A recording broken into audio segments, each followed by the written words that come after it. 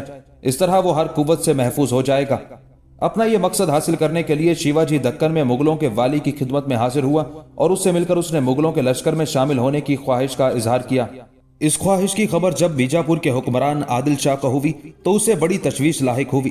وہ یہ خیال کرنے لگا کہ کہیں شیواجی واقعی مغلوں کے لشکر میں شامل ہو کر اس کے لیے درد سر بننے کی کوشش نہ کرے، اس لیے کہ مرہٹوں کے علاقے بیجاپور کے علاقوں کے ہمسائے میں تھے۔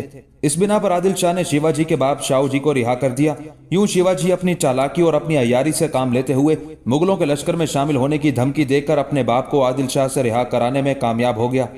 تاہم شیواجی کے باپ شاہو جی کو رہا کرتے وقت عادل شاہ نے شاہو جی سے عہد لیا کہ وہ اپنے بیٹے شیواجی کو باغیانہ سرگرمیوں سے روکے گا۔ چنانچہ شیواجی نے اپنے باپ شاہو جی کے کہنے پر لگ بھگ 6 سال تک کے لیے مزید عسکری سرگرمیاں ترک کر دی۔ تاہم اس دوران وہ مسلمانوں کے خلاف جد و جہد جاری رکھنے کی غرض سے اپنے ذرائع اور اپنے لشکر کی طاقت اور قوت کو مستحکم کرتا رہا۔ یہ دور شاہ جہان کا دور تھا۔ شیواجی جانتا تھا کہ جہاں تک بیجاپور کے حکمران اور اورنگزیب عالمگیر کا تعلق ہے تو ان دونوں قوتوں سے تصادم کیے بغیر آزاد ہندو حکومت کا قیام ناممکن تھا۔ اس دوران حالات نے بھی کچھ شیواجی کا ساتھ دیا اور وہ یوں کہ اچانک بیجاپور کے حکمران عادل شاہ نے وفات پائی تو بیجاپور کے خلاف مہم جوئی کے لیے شیواجی نے ایک نئی چال چلی۔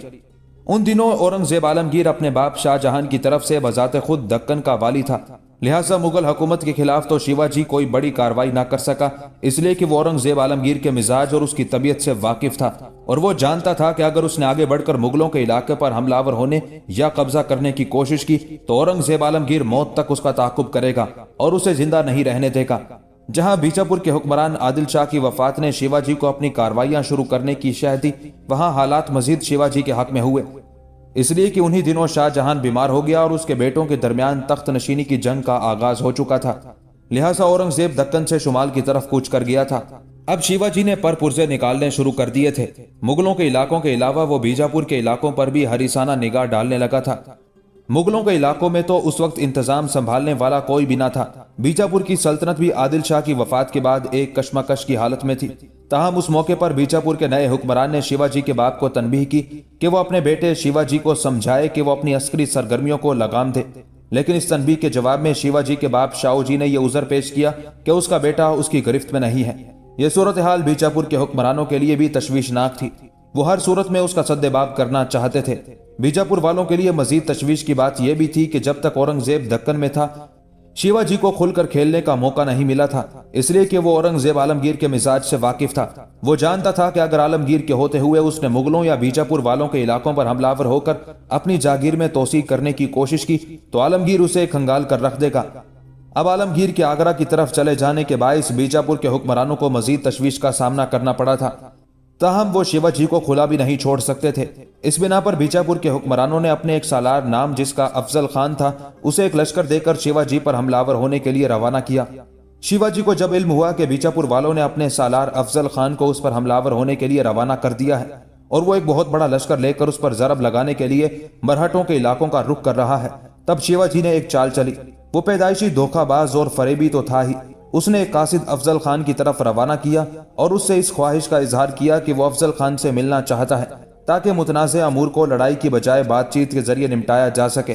افضل خان اس بات اور ملاقات پر راضی ہو گیا، لہٰذا 20 نومبر 1659 کو شیواجی افضل خان کی خدمت میں حاضر ہوا اور افضل خان سے جب وہ گلے ملا تو دھوکہ دہی سے کام لیتے ہوئے خنجر نکال کر اس نے افضل خان کے جسم میں گھونپ دیا تھا۔ اس طرح 20 نومبر 1659 کو شیواجی نے بیجاپور کے سالار افضل خان کا خاتمہ کر دیا۔ حقیقت تو یہ ہے کہ شیواجی نے افضل خان کا خاتمہ کرنے کے لیے مکاری اور دھوکہ دہی سے کام لیا تھا، لیکن الٹا ہندو مورخ افضل خان کو ایک مکار اور دھوکہ باز سالار کہتے ہیں۔ حتیٰ کہ ایشوری پرساد جیسا مورخ جسے عموماً لوگ غیر متعصب اور وسیع النظر مورخ شمار کرتے ہیں، وہ بھی اس قسم کے الزامات کی لعنت میں ملوث نظر آتا ہے۔ شیواجی کی مکاری ظاہر کرنے کی بجائے وہ افضل خان کے خلاف بولتا ہے۔ ایشوری پرساد لکھتا ہے، شیواجی نے افضل خان کے ایلچی کا خیر مقدم بڑی گرم جوشی سے کیا اور میٹھی میٹھی باتیں کر کے اس سے اصل راز معلوم کر لیا۔ ایلچی نے اسے بتایا کہ افضل خان شیواجی کو گرفتار کرنا چاہتا ہے، لہٰذا یہ فیصلہ کیا کہ شیواجی اور افضل خان دونوں غیر مسلح ہو کر ملیں گے۔ دونوں میں سے کوئی بھی اپنا کوئی لشکر اپنے ساتھ نہیں رکھے گا۔ لہٰذا جب دونوں بغل گیر ہوئے تو تنومند اور ہٹے کٹے افضل خان نے شیواجی کو، جو ایک دبلا پتلا درمیانے قد کا شخص تھا، بری طرح دبانا شروع کر دیا۔ اس کے بعد تمام دباؤ اس کی گردن پر ڈالا، پھر اپنا خنجر نکال کر اس کا کام تمام کرنا چاہا، لیکن شیواجی نے کسی نہ کسی طرح افضل خان کی گرفت کمزور کر کے اس کے سینے میں خنجر اتار دیا۔ اس دوران مرہٹے افضل خان کے ساتھیوں پر ٹوٹ پڑے جو افضل خان کی لاش کو پالکی میں ڈال کر لے جا رہے تھے۔ وہ ابھی زندہ ہی تھا کہ مرہٹوں نے اس کا سر قلم کر کے شیواجی کے حضور پیش کر دیا۔ اس کے بعد انہوں نے نہایت بے دردی کے ساتھ اس کے ساتھیوں کو بھی قتل کر دیا۔ یہ الفاظ مشہور ہندو مورخ ایشوری پرساد کے ہیں۔ ایشوری پرساد کے تحریر کردہ ان واقعات کے ذریعے ہی شیواجی کی فریب کاری اور مکاری واضح ہو جاتی ہے۔ اگر یہ فرض کر لیا جائے کہ افضل خان نے شیواجی کو گرفت میں لے لیا تھا اور وہ اس کا کام تمام کرنا چاہتا تھا، تو اس صورت میں بھی سوال یہ پیدا ہوتا ہے کہ عین موقع پر مرہٹوں نے مسلمانوں پر کیسے حملہ کر دیا، جبکہ فریقین نے غیر مسلح ہو کر ایک دوسرے سے ملاقات کرنے پر رضامندی کا اظہار کیا تھا، بلکہ یہ بھی طے پایا تھا کہ ملاقات کے مقام کے قریب کوئی لشکر یا ہتھیار نہیں رکھے جائیں گے۔ اس سے واضح ہو جاتا ہے کہ شیواجی نے اپنی مدد کے لیے اپنے لشکریوں کو کہیں قریب ہی چھپایا ہوا تھا۔ علاوہ ازیں جب افضل خان شدید زخمی ہونے کے بعد زمین پر گر پڑا اور کچھ دیر بعد اس کے آدمی اسے پالکی میں بٹھا کر لے جا رہے تھے، تو اس کے بعد اس اقدام کا کیا جواز تھا کہ ایک شدید زخمی سالار کا سر قلم کر کے شیواجی کے حضور پیش کر دیا جائے۔ بہرحال افضل خان کے قتل کے بعد شیواجی کی سرگرمیاں بڑھ گئی۔ بیجاپور کے علاقوں پر حملہ آور ہونے کے ساتھ ساتھ اس نے اورنگزیب عالمگیر کے علاقوں میں بھی لوٹ مار کا بازار گرم کرنا شروع کر دیا تھا، لیکن اورنگزیب ایسے باغیوں اور سرکشوں کو برداشت کرنے والا نہیں تھا۔ جو ہی اسے پتا چلا کہ شیواجی نے اس کے علاقوں میں اپنی سرگرمیاں تیز کر دی ہیں، تو اس سے نمٹنے کے لیے اورنگزیب عالمگیر نے ایک لشکر اپنے ماموں شائستہ خان کی کمانداری میں دکن کی طرف روانہ کیا۔ آسام میں میر جملہ نے آسام کے راجہ کو شکست دینے کے بعد جگہ جگہ چوکیاں قائم کر لی۔ ایک لشکر گڑھ گاؤں میں اور دوسرا ماتھورا میں مقیم کیا تھا، ساتھ ہی جگہ جگہ حفاظتی چوکیاں بھی قائم کر دی تھی۔ پھر وہ انتظار کرنے لگا تھا تاکہ برسات کا موسم گزرے تو پھر دشمن کے خلاف اپنی کارروائیوں کی ابتدا کرے۔ اسی دوران مئی کا مہینہ آ گیا، موسم برسات کا آغاز ہوا۔ اس سال معمول سے زیادہ بارشیں ہوئی تو چاروں طرف سیلابوں کا سلسلہ شروع ہو گیا، جس کی وجہ سے خشکی کے راستے میر جملہ کے قاصدوں اور لشکریوں کی نقل و حرکت مشکل ہو گئی۔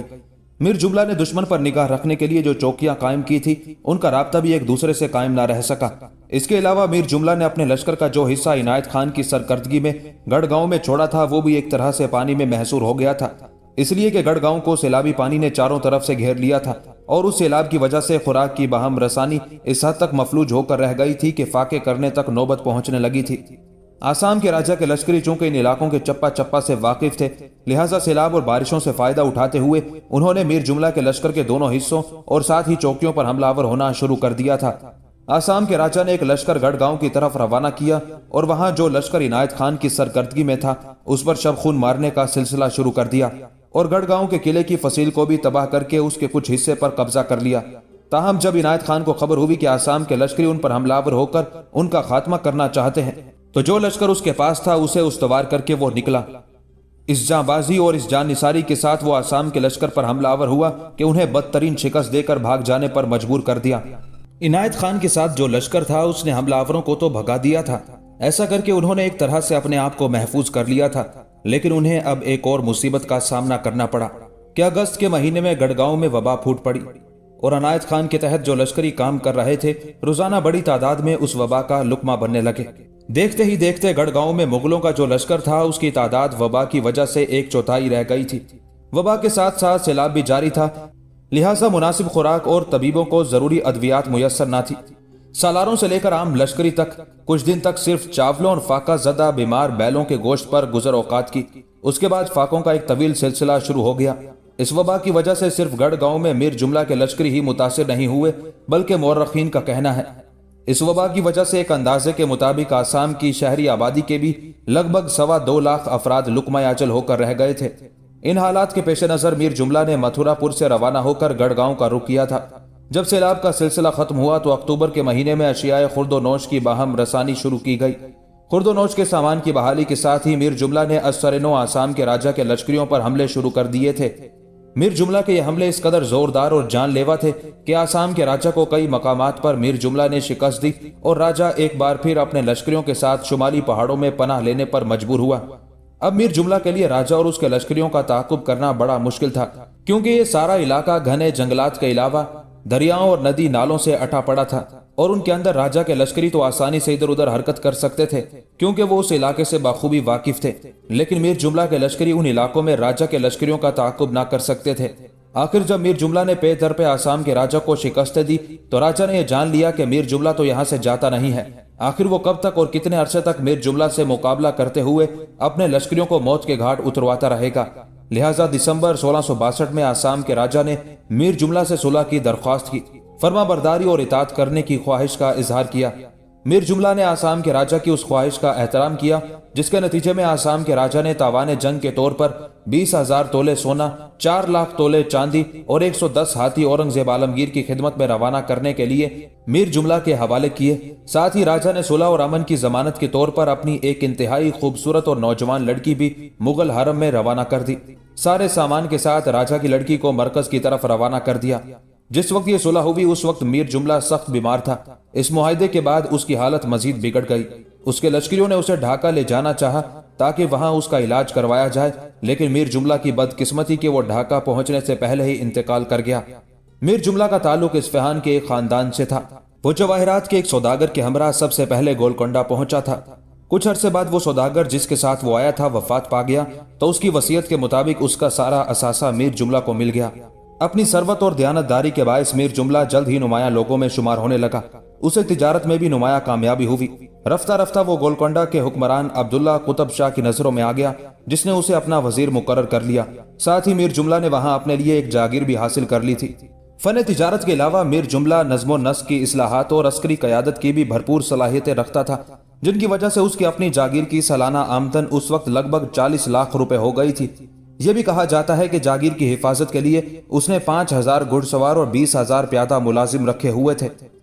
میر جملہ کی بڑھتی ہوئی قوت کے پیش نظر گولکنڈہ کے حکمران کو تشویش لاحق ہوئی کہ کہیں وہ گولکنڈہ پر قبضہ ہی نہ کر لے۔ اس کے علاوہ میر جملہ کی بڑھتی ہوئی مقبولیت اور اس کی دولت میں اضافے کے باعث بہت سے امراء بھی اس سے حسد کرنے لگے اور گولکنڈہ کے حکمران عبداللہ قطب شاہ کے کان بھرنے لگے۔ ان سب کا مقصد میر جملہ کو عبداللہ قطب شاہ کی نظروں میں گرانا تھا۔ ان حاسد قسم کے امراء کے کہنے میں آ کر گولکنڈہ کے حکمران قطب شاہ نے فیصلہ کر لیا کہ میر جملہ کو نہ صرف یہ کہ اس سے اس کی جاگیر چھین کر اس سے ساری دولت بھی حاصل کر لی جائے، بلکہ اسے اس کی بینائی سے بھی محروم کر دیا جائے۔ قطب شاہ کے ان ارادوں کا علم میر جملہ کو بھی ہو گیا، لہٰذا جب قطب شاہ نے اسے اپنے پاس بلایا تو وہ اس کے پاس نہیں گیا، اور اس سلسلے میں اس نے بیجاپور کے حکمران کے ساتھ گولکنڈہ کے حکمران قطب شاہ کے خلاف ساز باز کرنا شروع کر دی تھی۔ یہ وہ دور تھا جب شاہ جہان زندہ تھا اور اورنگزیب عالمگیر اس وقت دکن کا والی تھا۔ میر جملہ شروع سے ہی اورنگزیب عالمگیر کو پسند کرتا تھا۔ انہی دنوں ایک مزید حادثہ پیش آیا، وہ اس طرح کہ میر جملہ کے ایک بیٹے کا نام محمد امین تھا۔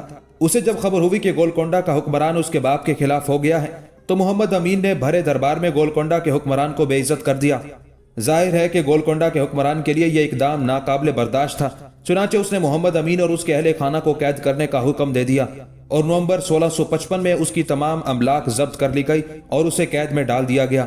یہ دور میر جملہ اور اس کے اہل خانہ کے لیے بڑی مصیبت اور ابتلا کا دور تھا۔